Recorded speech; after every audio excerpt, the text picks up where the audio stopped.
After my daughter chose her rich stepfather over me at 15, his cruel betrayal left her broke and crawling back to me, the dad she erased. I, 50, male, need to get this off my chest, and honestly, I'm still struggling with whether I'm making the right call here.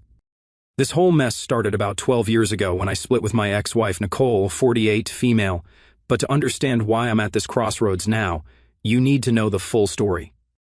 Back then, I was literally working myself to the bone with 2 full-time jobs. We're talking 80-hour weeks, alternating between a day shift at a warehouse and evening shifts at a local restaurant. The economy wasn't great, and I was doing everything I could to keep our heads above water. Bills were always breathing down my neck, mortgage, utilities, car payments, you name it. I'd skip lunches sometimes just to make sure there was enough food on the table for my family. Nicole, though, she was something else entirely. Looking back, I should have seen the red flags from the start, but you know how it is when you're in love and trying to make a marriage work. She came from a more privileged background, and no matter how hard I worked, she acted like I was somehow failing her by not providing the lifestyle she thought she deserved. You wouldn't believe some of the arguments we had. I'd come home exhausted after a double shift, and she'd be there with a jewelry catalog circling things she wanted for her birthday. When I'd try to explain that we needed to budget carefully, she'd hit me with lines like, "My father would never have let his family live like this," or "I didn't marry you to live paycheck to paycheck." It was soul-crushing, honestly. We had a daughter together, Chelsea, now 25, female, and I really thought that would be our common ground. You know, that whole staying together for the kids thing. But instead of bringing us closer, Chelsea became another point of contention. Nicole would constantly undermine me in front of her, making comments about how daddy can't afford this or that, or how other kids at school had better things.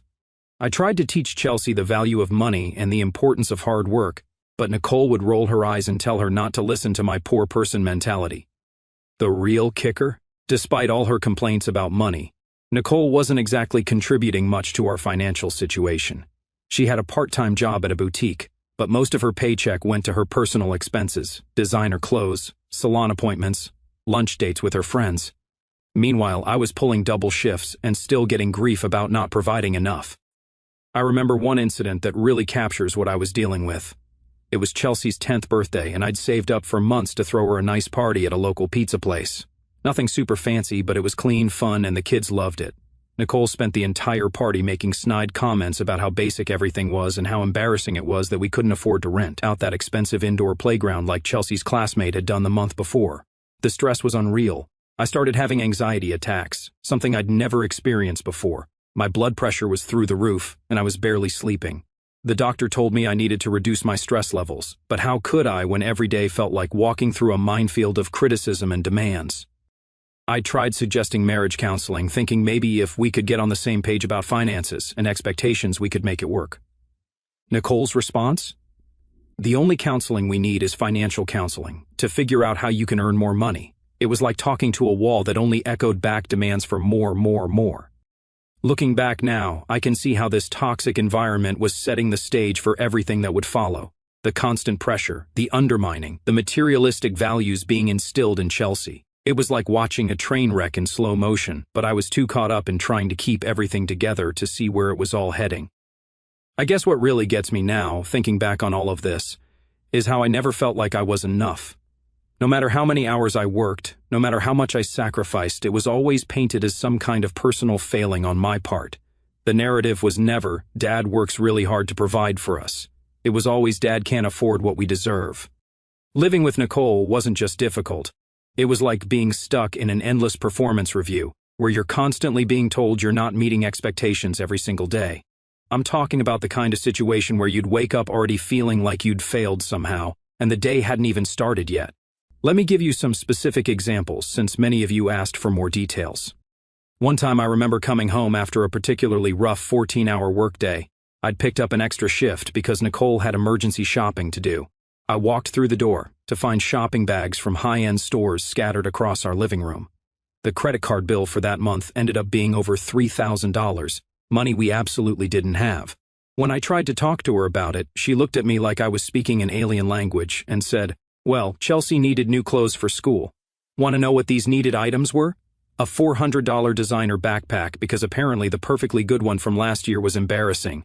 3 pairs of shoes from some brand I couldn't even pronounce, Because all the other moms get their kids the right brands. And, get this, she'd bought herself a matching designer purse because she couldn't let Chelsea be the only one with nice things. The real kicker? When I pointed out that this would mean I'd have to pick up even more extra shifts to cover the bill, she actually said, "Well, maybe if you had a better job I wouldn't have to feel guilty about buying basic necessities." Basic necessities, that's what she called a $400 backpack. Eating out was another constant battlefield. If I suggested a family restaurant, Nicole would make this face. You know, the one where someone's trying to hide their disgust but wants you to see it at the same time. She'd spend the entire meal making comments loud enough for nearby tables to hear, "I can't believe we were eating at a place with plastic cups," or "I guess this is what passes for atmosphere these days." One time I'd saved up for 2 months to take her to a nice restaurant for our anniversary. It wasn't the fanciest place in town, but it was well reviewed and definitely above our usual budget. The moment we walked in, before we'd even been seated, she started in with, "Oh, this is where we're eating?" Then throughout the entire meal, she kept pulling up Yelp on her phone, pointing out all the better restaurants we could have gone to instead. She even made a point of telling our waiter that it was our anniversary, then adding, "But apparently this is as good as it gets." The house was another constant source of conflict. We lived in a decent 3-bedroom in a safe neighborhood with good schools, but Nicole would give tours to her friends, like she was showcasing a disaster area, and this is our cozy kitchen.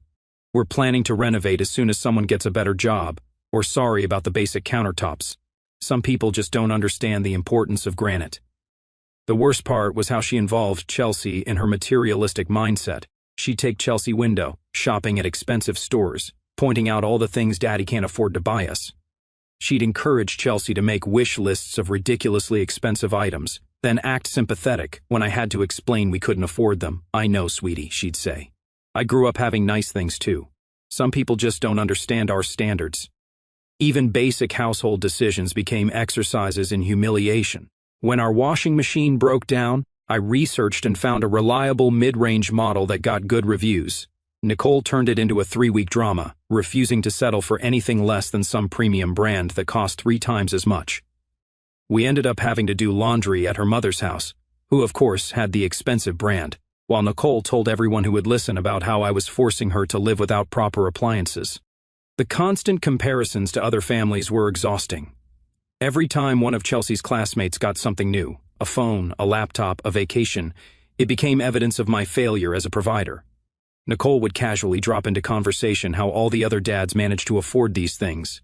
She never seemed to consider that maybe those other families had dual incomes, different circumstances, or were drowning in debt to maintain appearances. Holiday seasons were particularly brutal. Nicole would spend weeks creating elaborate wish lists, then act martyred when I suggested we needed to stick to a budget. She'd tell Chelsea things like, "Well, honey, I guess we'll have to wait and see what Santa can afford this year," with this pointed look in my direction.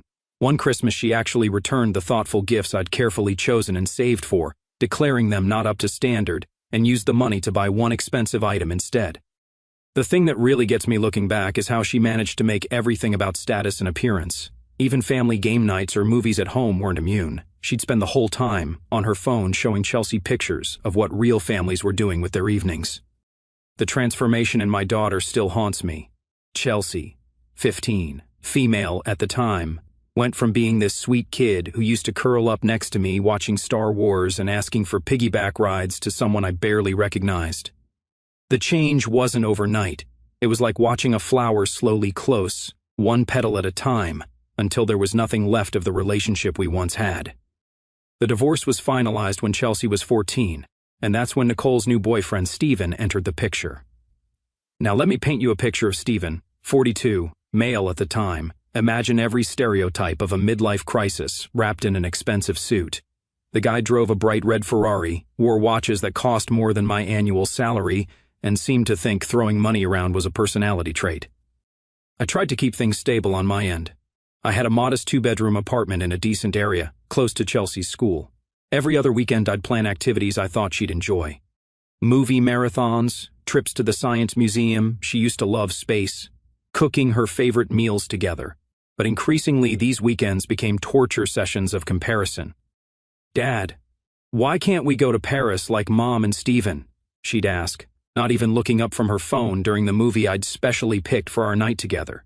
This apartment is so basic. Steven's house has a pool and a home theater. Every sentence started with comparisons to Steven's lifestyle and ended with implications of my inadequacy. The real gut punch came during what I thought would be a special father-daughter day. I'd saved up for months to take her to this Broadway show she'd been talking about. The tickets weren't front row. I couldn't afford that, but they were decent seats. I was so excited to surprise her. Know what she did? She looked at the tickets and said, "Oh, we're sitting in the mezzanine? Steven always gets box seats." Then she spent the entire show texting and making it clear how bored she was. Her 16th birthday was another nightmare. I'd saved up to buy her this really nice camera. She used to love photography and had even won a school competition the year before. When she opened it, she just stared at it like I'd handed her a brick. "Mom and Steven are getting me a car," she announced. A real present. The camera ended up in her closet, never used. Later I found out she'd tried to sell it online. The attitude at school events was humiliating. During parent-teacher conferences, she'd introduce Steven as her dad and pretend not to see me sitting there. At her school orchestra performance, she played violin. She made sure I sat in the back while Steven and Nicole got the prime seats she'd reserved. When I tried to give her flowers after the show, she literally turned her back on me and posed for photos with them instead. Every interaction became a transaction. She'd call or text and my heart would leap, thinking she wanted to talk, but it was always about money. "Dad, everyone's getting the new iPhone. Dad, I need $300 for this school trip. Dad, my friends are all going to this concert." When I couldn't afford these things, she'd hit me with guilt trips that felt scripted by Nicole. "I guess I'm just not worth investing in." Or "Why can't you be successful like Steven?" The entitlement reached new heights when she started driving. Steven had bought her a brand new BMW for her 16th birthday. I couldn't afford to match that, but I tried to contribute by offering to pay for her gas. Instead of appreciation, I got complaints about how embarrassing it was to have to use regular gas instead of premium. She actually said, "Steven says premium gas is what successful people use. I guess you wouldn't understand that." The worst part was watching her internalize Nicole and Steven's materialistic values. She started treating her old friends differently based on their parents' income levels. This sweet girl who used to share her lunch with kids who forgot theirs was now making fun of classmates for wearing non-designer clothes. She'd come to my place for dinner and take photos of the food to send to her mom, adding sneering comments about how basic everything was. I tried everything to maintain our relationship. I went to therapy to learn better ways to communicate with teens. I picked up extra work to try to give her some of the things she wanted. I even swallowed my pride and asked Steven if we could all sit down together and talk about providing a united front for Chelsea's sake. His response? He laughed and said he'd handle the lifestyle department and I should focus on whatever it is you can actually provide. Looking back, I realized I was losing her long before she actually cut me off. Every eye roll, every comparison to Steven, every disappointed sigh when I couldn't afford something, they were all little deaths of our father-daughter relationship. But even knowing that didn't prepare me for what came next. After months of Chelsea, 17, female at the time, dodging my calls and texts with increasingly ridiculous excuses, I finally managed to get her to agree to meet me for dinner. Looking back, I should have seen the signs. She suggested meeting at this ridiculously expensive restaurant, the kind of place Steven would take her to instead of our usual diner. I think she knew I couldn't afford it, but I was so desperate to see her that I dipped into my emergency savings just to make it happen. I got there early, dressed in the nicest clothes I had, which, according to the looks from the staff, weren't nice enough. I waited at that table for 45 minutes past our agreed time, sending text after text, each one making me feel more pathetic than the last. When she finally showed up, she didn't even apologize for being late, just sat down, looked at her phone, and said, "I can only stay for like 30 minutes. I have plans later." The waiter came by, and without even looking at the menu, she ordered the most expensive items she could find. I watched her tap away at her phone while rattling off dishes I knew would cost me nearly a week's worth of groceries. When I gently suggested we might want to look at some of the more reasonable options, she rolled her eyes and said, "God, Dad, this is why I hate coming out with you. It's always about money." That's when I tried to have the talk. You know, the one where you lay all your cards on the table and hope for some kind of breakthrough. I started telling her how much I missed her, how it hurt that she was constantly canceling our weekends together, how I felt like I was losing my little girl. Her response? She put her phone down, finally looked me straight in the eye, and said with this cold smile, "You want to know the truth, Dad? I don't need you. You're always broke and can't give me the life I deserve." Do you know how embarrassing it is to have a father who can't even afford to eat at nice restaurants without checking the prices first? I sat there stunned as she continued, each word like a knife. Stephen takes me shopping and doesn't make a face when I pick something expensive. He gets me the latest iPhone without lectures about appreciating the value of money. He knows what it means to provide properly for family. Then came the real bombshell. She reached into her designer purse, a gift from Stephen, of course, and pulled out some legal papers. "I want you to sign these," she said, sliding them across the table like she was some kind of corporate executive closing a deal. "It's papers to terminate your parental rights. Stephen wants to adopt me officially." I felt like I couldn't breathe. The restaurant, with all its fancy decorations and well-dressed patrons, started spinning around me. "Chelsea," I managed to say, "you can't be serious. I'm your father. I've been there since the day you were born. Remember all the times we—" She cut me off with this laugh that didn't sound anything like my daughter. "If you're not going to keep up with my lifestyle, then what's the point of having you as my dad? Stephen can provide everything you can't. Plus, it's not like you've been much of a father anyway. When was the last time you took me on a real vacation or bought me something without complaining about the price?" I must have sat there for what felt like hours, just staring at those papers. They were already filled out, just waiting for my signature. The methodical nature of it all. How she'd planned this ambush, chosen this expensive restaurant knowing I'd be out of my element, prepared this speech. It broke something in me. "Chelsea," I tried one more time. "Money isn't everything. I love you. I've always loved you. I've worked multiple jobs, missed sleep, skipped meals, done everything I could to provide for you. Maybe it wasn't enough for your standards, but it was everything I had to give." She stood up, grabbing her purse. "Love doesn't pay for designer clothes or luxury vacations, Dad. I need a father who can keep up with the lifestyle I deserve. Stephen can do that. You can't. It's that simple." Then, as if twisting the knife wasn't enough, she added, "Oh, and you can take care of the bill, right? Since this is probably the last dinner we'll have together. You wouldn't want to end it by being cheap." She walked out, leaving me sitting there with an expensive meal I hadn't even touched, and a stack of papers that essentially asked me to erase myself from my daughter's life. The waiter came by with the check, and I handed over my credit card knowing it would be declined. I had to call my brother to help pay for the meal. One final humiliation. I didn't sign those papers that night, but something else was signed and sealed. The death certificate of my relationship with my daughter.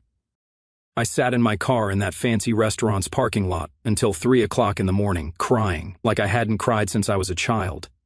That conversation with Chelsea broke something fundamental in me.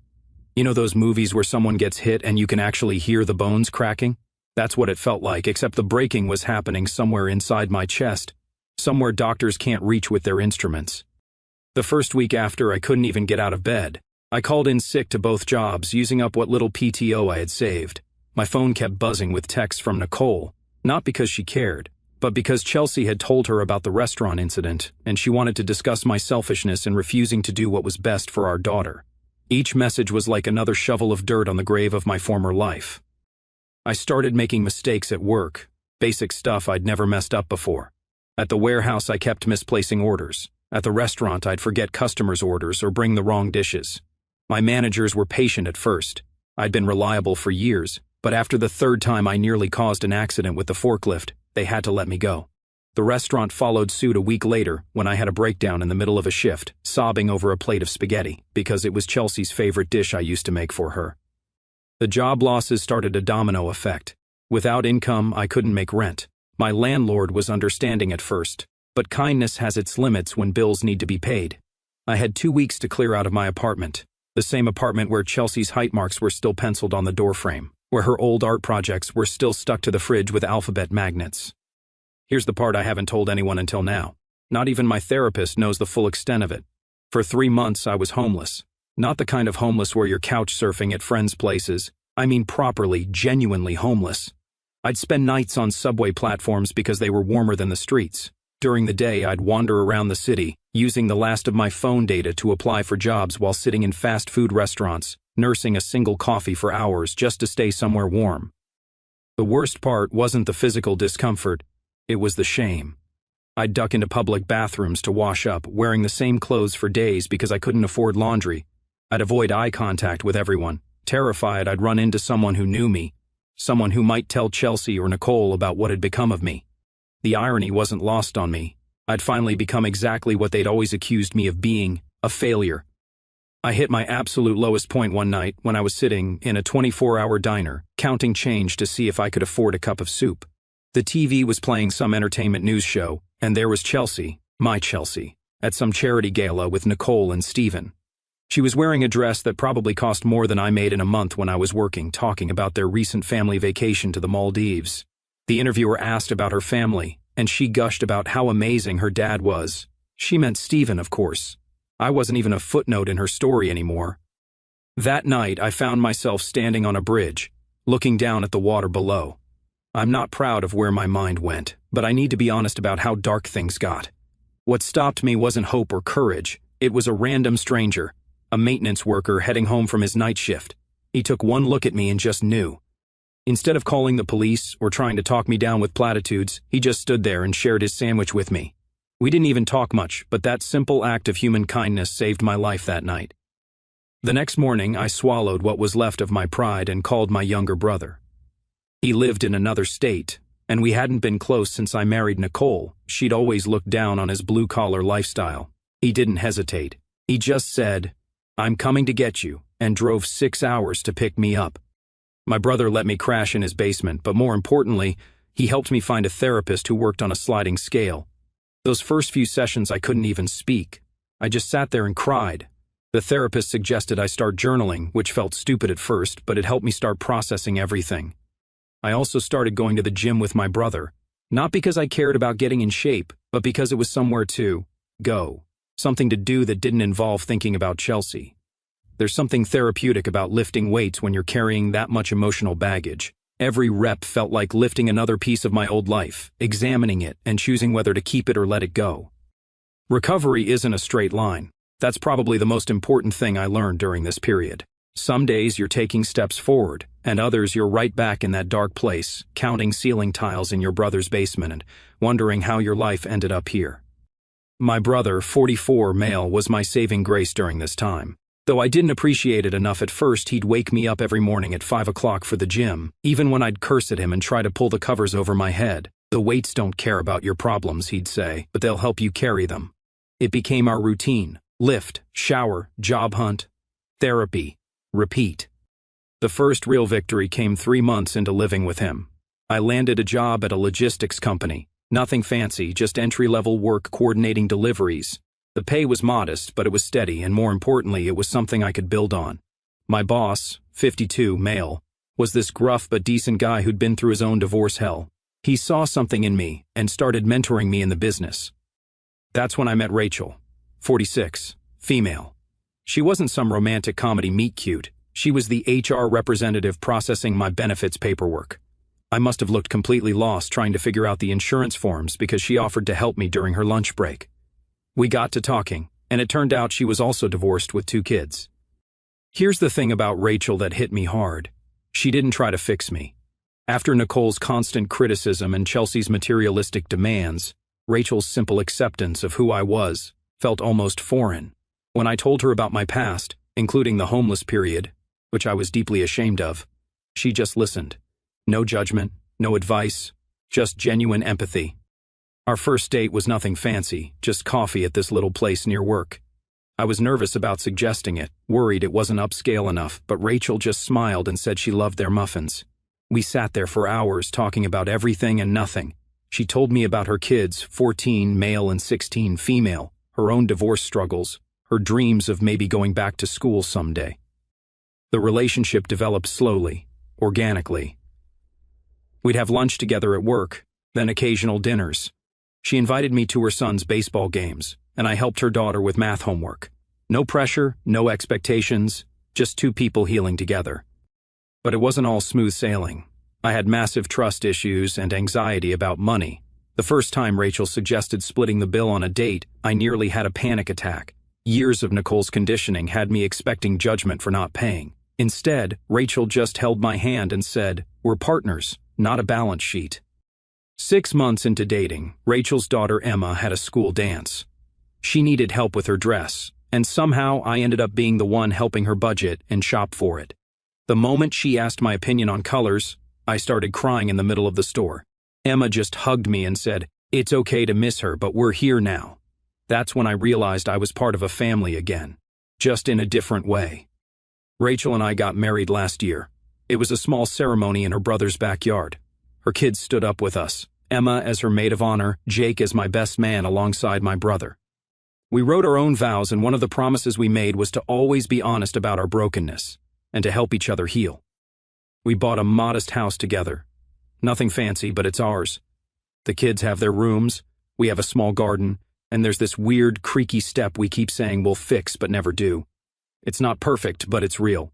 Every birthday, every holiday, every minor achievement is celebrated, not with expensive gifts or fancy restaurants, but with genuine joy and presence. I still have my moments.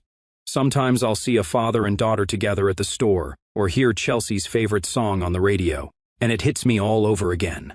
But now I have people who understand that grief isn't something you get over. It's something you learn to carry differently. Then that day came. I was picking up groceries at Whole Foods, ironic I know. The store Chelsea used to mock me for not shopping at. I literally ran into her. Chelsea, 25 now, was standing in the wine aisle, looking exactly like a younger version of Nicole. Designer everything, that same entitled posture. For a moment I thought about pretending I hadn't seen her, but she spotted me first. "Hey Dad," she said with this practiced casual tone. Like we'd just seen each other yesterday. Not like she'd spent the last 8 years pretending I didn't exist. "I finally decided I need you back in my life." The shopping basket nearly slipped from my hands. 8 years of therapy helped me keep my composure, but inside I was that broken man on the subway platform again.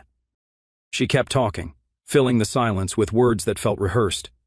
"Steven and Mom got divorced last year," she explained, examining a wine bottle like we were discussing the weather. "Turns out he was cheating with his secretary. How cliché, right? But that's not why I'm here." She put the bottle back, picked up a more expensive one. "I've been doing some thinking, and I realized maybe I was a bit harsh back then. A bit harsh." That's how she described destroying her father's life. Then came the real reason for this sudden reunion. "I'm starting my own business," she announced, "a boutique PR firm.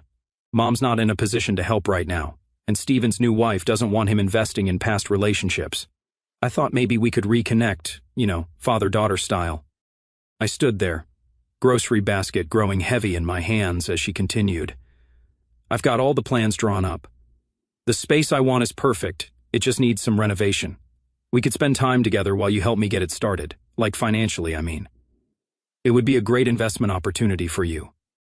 That's when something in me snapped, not in a breaking way this time, but in a moment of pure clarity. I looked at my daughter, really looked at her, and saw not just who she was, but who she'd always been since Nicole and Steven molded her in their image. "Chelsea," I said, my voice steadier than I expected, "I've moved on. I've built a life with people who respect me. I have stepchildren who value me for who I am, not what I can buy them. My other kids matter too." Her face did this thing I remember from her teenage years, that slight sneer that always preceded a cruel comment. "What's the point of having you as dad if you can't support me like I deserve?" The next day she showed up at my mom's house, her grandmother she hadn't spoken to in 8 years. My mom called me immediately, telling me how Chelsea had burst into tears talking about how much she missed her family and needed support during this difficult time. But when Mom gently suggested that if Chelsea wanted to be part of the family again, it would need to start with genuine relationships, not financial support, Chelsea's tears dried up remarkably fast. She actually laughed and said, "I'm only here for the lifestyle. If you can't give me that, then why bother?" So here I am. My daughter's back, but she's not really back. She just needs a new sponsor now that Steven's gone. Part of me wants to help her. She's still my daughter after all. But a bigger part remembers those nights on the subway platform, the therapy sessions, the slow process of rebuilding my self-worth. Am I the asshole for not wanting to let her back into my life? For choosing my mental health and my new family over my biological daughter? My wife Rachel supports whatever decision I make, but says I need to make it for the right reasons. My therapist suggests maintaining firm boundaries if I do decide to reconnect.